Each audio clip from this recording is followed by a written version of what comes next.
Dahil dalawang araw na umuulan, boring loy, uloy.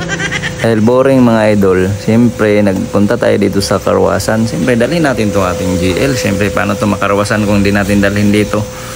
Pero dito ay gusto ko talaga dito magpa karawas kasi ang babait ng mga taga karawas dito. Siyempre yan o, sobrang dumi na kasi kung saan saan mga hinuhulog ng mga kinakain nila dito sa aking mga kasama o, mga baby ko o. Yan o. So mga idol, maganda talaga dito magpakarwas pag umulan kasi wala masyadong mga customer sila. Tingnan mo, pagdating ko ako na agad ang inuna nila, tapos tulungan pa nila agad kasi wala ibang mga customer. Kaya dito mga idol, pinaano natin yan, pinabacuum natin yan ang mga dumi dyan para mawala ang mga bad spirit dyan. Yan o mga idol, kaya dito tayo nagpa-karwas kasi paglagyan mo lang dito, maiwanan mo lang ng mga barya dito ay hindi naman mawala. Kahit pa 500, kahit pa 1,000, hindi mawala yan. Kaya maganda rin magbigay ng mga pangmerienda dito after karwas. Ayan na oh, sobrang linis na. Kaya meron din silang hagdan dito, pati bubong. Sobrang linis yan.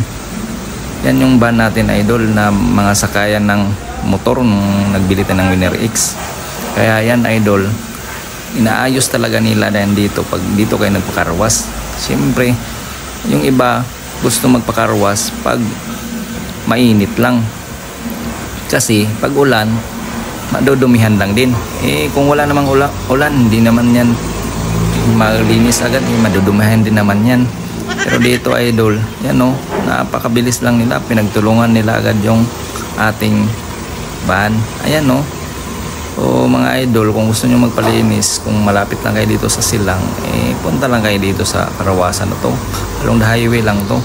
Kaya mga idol, kasi maganda talaga pag maulan magpakarawas para mabilis lang at maayos din kasi pagtulungan nila yan. So dito idol, pinanlawan na agad nila yan, no? Tingnan mo, maulan pa rin sa labas. O yun yung maganda, good timing talaga pagka maulan magpakarwas kasi walang magpakarwas niyan kasi ang mga tao gusto niyan magpakarwas pag hindi maulan. Yan no, may blower pa sila para mga tira-tirang mga tubig sa sulok-sulok ay tanggal talaga yan para hindi magkapunta yan at saka magtulo-tulo pagka biyahe.